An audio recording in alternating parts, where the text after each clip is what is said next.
Hey guys, today I'll be taking a look at the latest polls that have been released for the 2022 governor elections, which are occurring in just a little bit over 3 months. We have new polls from Nevada showing Steve Sisolak ahead of Joe Lombardo, as well as a new poll in Georgia showing Brian Kemp only ahead of Stacey Abrams by 2%. There's also been new numbers released in Illinois, Iowa, as well as Michigan, Texas, and Arizona. And there's even a Pennsylvania poll that has yet to been added to 538, and we'll be taking a look at that poll as well. And so starting off with the Pennsylvania poll, this poll was conducted by Blueprint Polling. It is a Democratic sponsor, so the poll is going to be a bit skewed in favor of the Democrats. However, if you look at the latest governor poll, Josh Shapiro leads by 12% against Doug Mastriano, and John Fetterman leads by 9% over Mehmet Oz. But the big thing here you have to look at, even though this is a Democratic sponsored poll, Joe Biden only leads over Donald Trump by 1%. When Joe Biden leads by 1%, Josh Shapiro leads by 12 and John Fetterman by 9. So what this really shows you is that Joe Biden's unpopularity is not having as big of an effect on these midterms as Republicans would like. If you look at the other polls released for the Pennsylvania governor's race, Josh Shapiro leads by 3 and 4 points according to the 3 polls released last month, and this is the first time that Josh Shapiro has outperformed John Fetterman. So we really may see a race like the one in 2018 where John Wolf won his re-election against Scott Wagner by 18%. However, right now, I do still expect Pennsylvania to be a likely state for the Democrats. I think Josh Shapiro will easily win this election, but still, considering that it is the state of Pennsylvania, the race is going to be competitive nonetheless. But right now, I'm going to fill in the state as a likely state for the Democrats, as of course they lead by 12%. Now, moving on to the state of Nevada, Steve Sisolak leads on average by 1.7%, and the most recent poll we saw released here was actually conducted last month. This is the Future Majority poll showing Steve Sisolak ahead by 3%. So now, basically, in every single one of the polls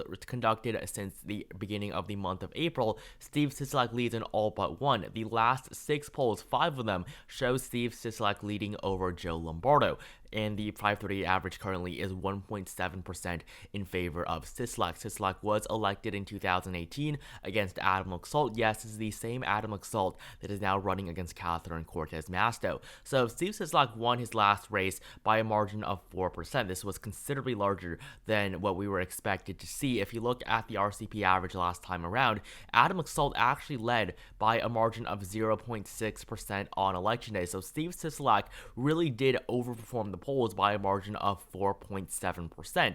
And so that is why this 1.7% margin is significant. If he were to overperform by the same amount as last time, Steve Sisolak would win by a much larger margin. So right now, I do think that Steve Sisolak is ahead in the state of Nevada. The polls in Nevada are not as skewed towards the left as many other states, especially the Midwestern states. But right now, Steve Sisolak is in a good position considering where the polling is at. However, if you do look at the betting odds, this is going to be a very competitive race nonetheless. He has a 53% chance of winning, so Steve Sisolak right now is favored to win this race. But still, I mean, if you look at the numbers, the Republican Party still has an almost 1 in 2 chance at winning. And really, the reason why Steve Sisolak started to lead was because of Roe v. Wade. Nevada is going to be majorly affected by this. If Steve Sisolak loses, it may be that in the next couple of years, we see abortion rights removed for women in the state of Nevada. And so that is why after Roe v. Wade was overturned, the odds shot up so significantly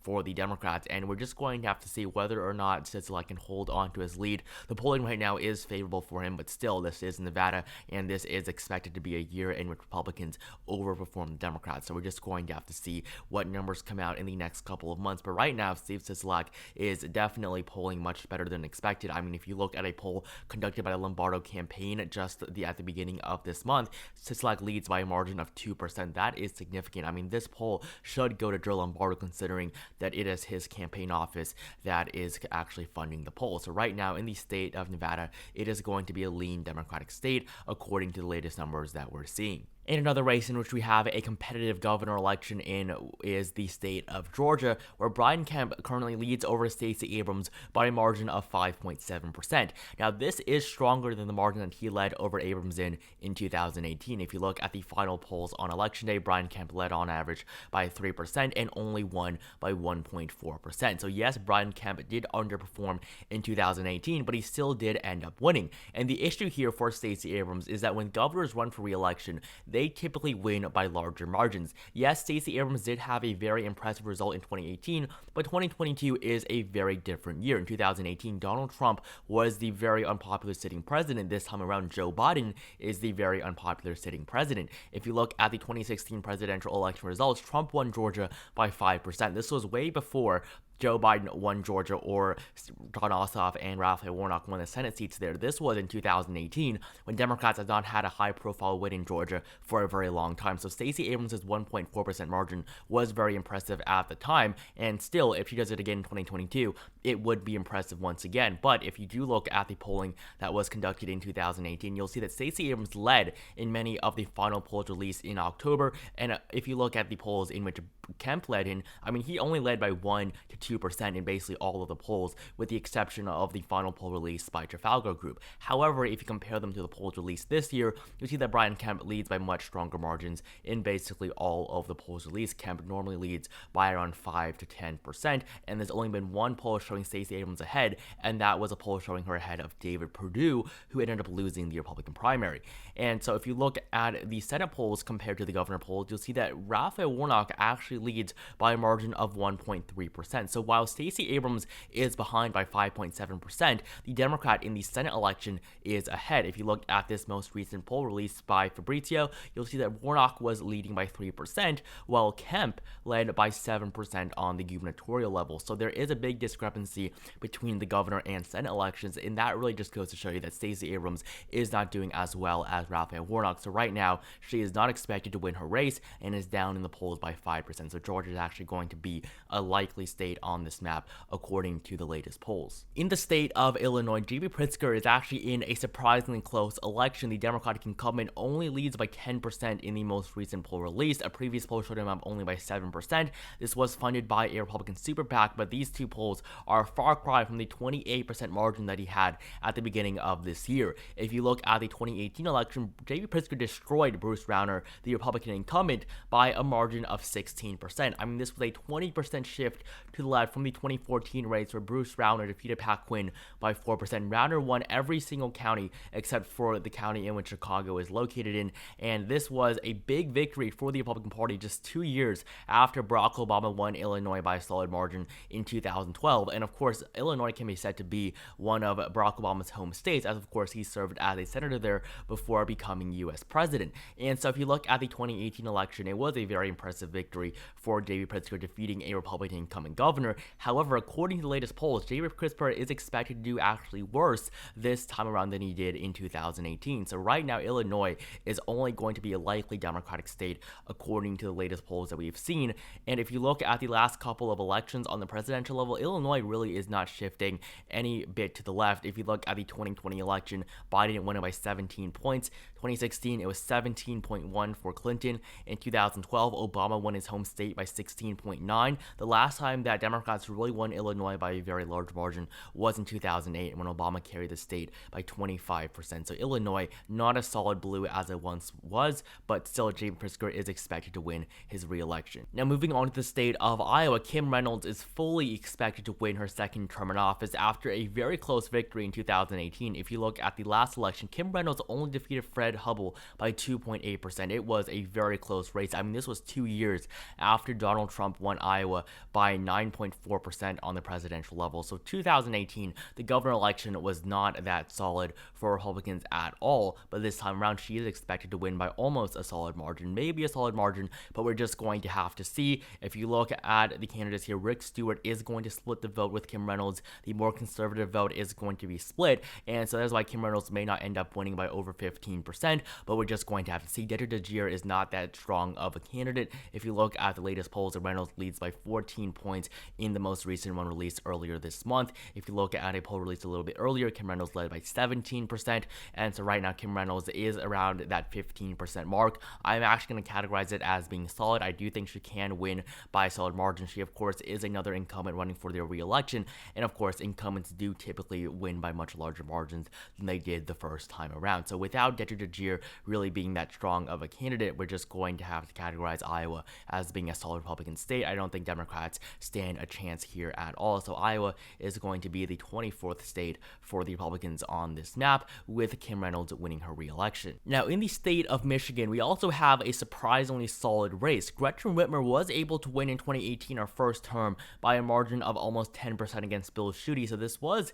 a good race for the Democrats last time around, and this time around, Gretchen Whitmer may win by a very similar margin, despite the fact that her race was expected to be a lot closer for a very long time. If you look at the betting odds for the Michigan race, if you look at the odds just 3 months ago, it really was a pure toss-up. However, now, Gretchen Whitmer has a 79% chance of winning, and the most recent polls between Whitmer and all of the potential Republican candidates show Whitmer ahead by solid to likely margins. And the Michigan primary will occur in a couple of weeks here on the 2nd of August, so just a little bit over 1 week away, and that primary really will be significant as it will decide who Gretchen Whitmer ends up going against. And so the reason why Democrats are doing so well in this race is because if you look at the candidates on the Republican side, Tudor Dixon is now the frontrunner, but previously James Craig was expected to win the Republican primary, but he was disqualified for not filing enough valid signatures. And so that is why right now Tudor Dixon is expected to win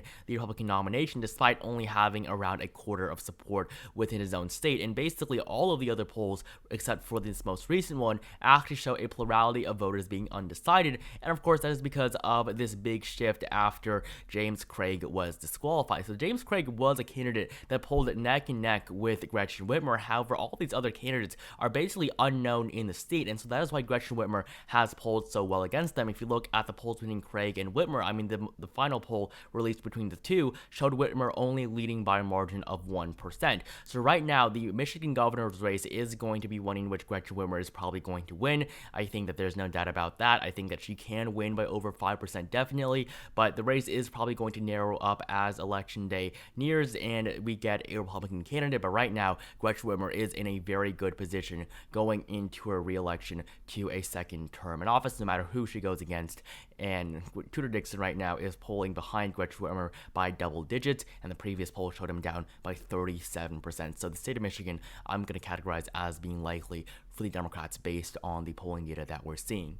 In the state of Texas, Greg Abbott leads over Beto O'Rourke by a margin of 7.8%. Of course, O'Rourke is famous for almost defeating Ted Cruz in the 2018 Senate election, where he lost by 2.6%. He did outperform the polls. He was expected to lose by 6.8%, but ended up losing by just a third of that margin. So yes, Beto O'Rourke did do very well in 2018, but still, he still did lose. And so in 2022, against a much more popular governor, Greg Abbott is going to have a much easier time winning this time around. If you look at every single poll, Greg Abbott is leading by double-digit margins in many of them, and Beto O'Rourke really has not come close to leading in any of the latest polls released. This race is going to be very lopsided for the Republican Party, even though Beto O'Rourke is still probably going to do much better than Lupe Valdez in 2018. He is still going to end up losing. Greg Abbott is a popular governor in his state. I mean, just look at the population boom we're seeing in Texas. Greg Abbott is very unlikely to be voted out of office. Beto O'Rourke is probably the best candidate that the Democrats could run,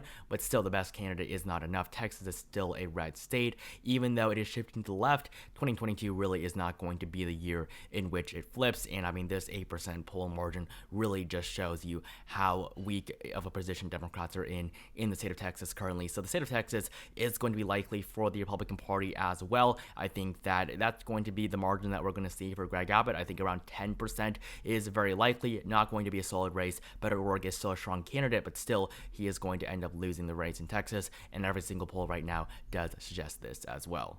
And finally, in the state of Arizona, this is going to be a big race here. But before we talk about the general election, we have to talk about the Republican primary. So Kari Lake is the current frontrunner for that race. However, Karen Taylor Robson really is giving her a run for her money. So basically, Kari Lake is the Trump candidate in this race. She has the endorsement of Donald Trump and basically the Trump wing of the Republican Party, while Robson has the support of the more moderate wing of the GOP. She has support from incumbent Governor Doug Ducey, as well as Vice President Mike Pence. And so if you look at the latest polls here, Karen Taylor Robson is actually tied to Kari Lake in the most recent poll released.